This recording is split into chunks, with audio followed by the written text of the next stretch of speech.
nós vimos o Senhor. Meus irmãos, bom dia. Nós estamos dentro dessa oitava da Páscoa. Nós estamos cantando aquele aleluia que ressoa desde aquela vigília pascal. E o texto evangélico de hoje inicia situando o momento que Jesus aparece aos discípulos. Está anoitecendo. A luz está desaparecendo. Aqui não é mais a ausência de Cristo, a ausência da fé, mas é simplesmente a ausência da luz do sol, porque no coração do crente não falta mais a presença de Cristo. Um outro marco temporal que São João nos apresenta é o primeiro dia da semana, como também no oitavo dia. E essas duas marcações fazem referência àquele dia do encontro da comunidade cristã, não mais o sabá dos judeus, mas agora aquele dia que o Senhor fez nova todas as coisas.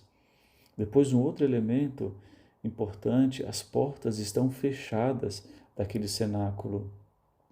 Não obstante o anúncio das mulheres, a constatação de Pedro e João do túmulo vazio, a aparição de Jesus aos discípulos de Emaús, ainda existe o medo das autoridades por parte dos discípulos. E alguns elementos importantes do texto de hoje. Primeiro, a paz. Vai aparecer por 3 vezes essa expressão, a paz esteja convosco. Nós sabemos que faz uma menção ao shalom dos judeus, mas aqui não é simplesmente uma felicitação ou uma saudação, mas é um dom. É o fruto da vitória, da vida sobre a morte, que é comunicado aos discípulos. No Antigo Testamento, a paz, quando era proferida por um ser celestial, ela se tornava eficaz na vida daquele que recebe. Basta a gente recordar o profeta Daniel, no capítulo 10, onde ele tem um sonho de uma grande guerra contra o povo de Deus, e essa guerra é tão terrível que ele chora por 3 semanas. E o profeta Daniel diz: eu estou angustiado por causa da minha visão. Eu quase que estou desfalecendo. Como posso eu conversar com o meu Senhor? Minhas forças se foram, mal posso respirar. E depois ele diz: parecia que um homem tocava em mim e me deu forças. E ele diz: não tenha medo. Você é muito amado. Que a paz esteja contigo. Seja forte, seja forte. E depois diz o profeta: quando escutei essas palavras, senti-me fortalecido e disse: fala, meu Senhor, visto que me deu forças. Aqui está, essas mesmas palavras de Daniel, também as palavras que Deus coloca no nosso coração. Eu estava desanimado, eu estava vencido pelo pecado, mas agora Ele me tocou e desejou a mim a paz. E disse para mim: seja forte, tenha coragem. Ele me dá força para uma missão.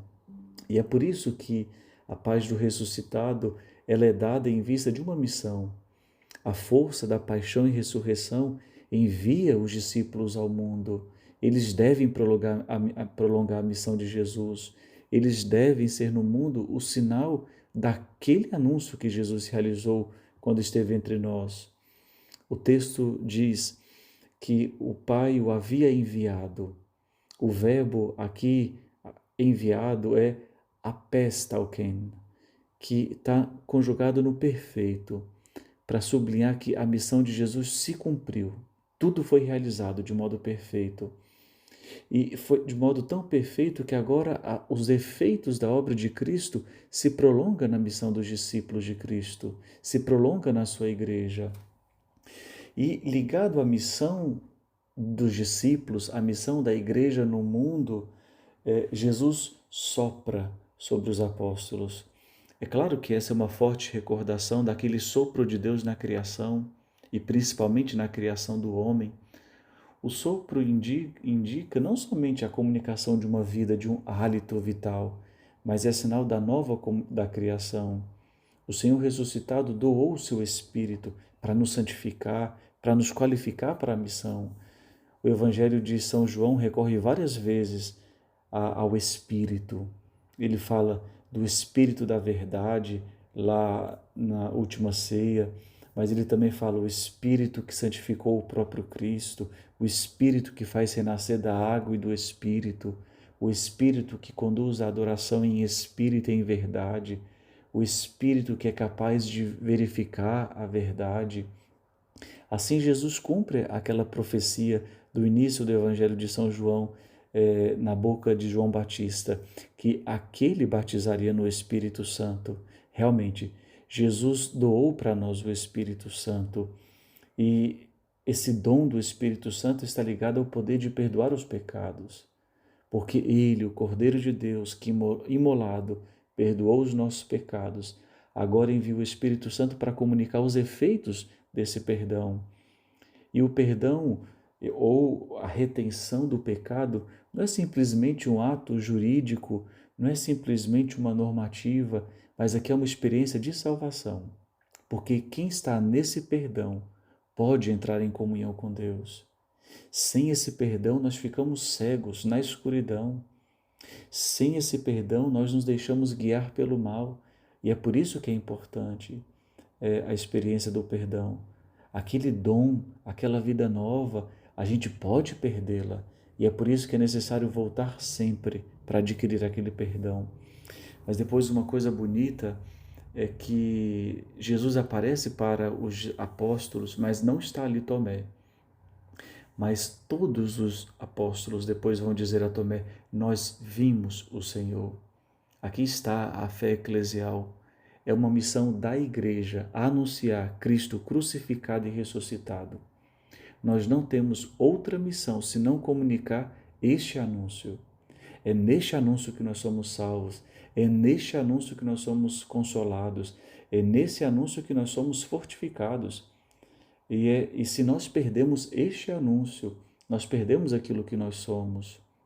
Depois ainda, Jesus, quando aparece a Tomé, mostra as marcas da sua paixão, aonde estiveram os cravos, aonde a lança penetrou, porque nós precisamos voltar sempre aonde nós nascemos, e nós nascemos da cruz. E a igreja será fiel ao seu fundador, se sempre permanecer à sombra da cruz. E na sombra da cruz guardar a vida do ressuscitado que brota nas nossas almas. Nós celebramos nesses dias com muita dor a partida do Papa Francisco. E se reunir ao redor de Pedro, ali na Praça de São Pedro, é um recordar o essencial da nossa fé. Pedro foi capaz de doar a vida. O Papa Francisco foi fiel a nosso Senhor até o fim da sua vida, para que nós professássemos unidos, juntos, a mesma fé. São Cipriano, um bispo africano do século III, ele precisou lutar muito para manter a unidade da igreja. E em um dos belos escritos que ele tem, ele diz: se nós tiramos um raio do sol, a luz perde a sua unidade. Se nós tiramos um ramo da árvore, ela não pode mais dar frutos. Se nós isolamos o riacho da sua fonte, logo vai secar. Assim também a igreja de Nosso Senhor. Ela espalha a luz por toda a terra. Ela envia os seus raios em toda direção, mas é o único esplendor que ela irradia por toda parte, porque a unidade do corpo de Cristo não se rompe. Ela estende os seus ramos verdejantes por toda a terra, derrama a abundância das suas águas em todas as direções, mas é o único princípio, é uma única origem, é uma única mãe, ricas em frutos e fecundidade. Do seu seio nós nascemos, do seu leite nós somos nutridos, pelo Espírito Santo nós somos vivificados. Irmãos, aqui está a beleza de sermos católicos, porque a igreja olha para nós e diz: nós vimos o Senhor. Em toda a Santa Missa, o Senhor mostra para nós as marcas da sua paixão e nos sustenta naquela fé única que perpassa todos esses séculos. Por mais que a barca de Cristo possa experimentar as ventanias, possa experimentar o agitar das águas, mas nós temos alguém que está, um timoneiro, nós temos alguém que guia essa barca, que é Cristo, nós temos alguém que empurra essa barca para a eternidade, que é o Espírito Santo. Nós temos Pedro que nos sustenta nessa barca. Rezemos então para que o Senhor mande o novo vigário de Cristo sobre essa terra, para que ele nos possa confirmar na fé e assim a gente possa ser feliz, porque nós somos católicos. E sendo católico, a cada 8º dia, nós nos reencontramos para cantar o Aleluia, para cantar aquela obra de amor de Deus que nos alcançou e nos fez ficar forte, porque ficamos perdoados.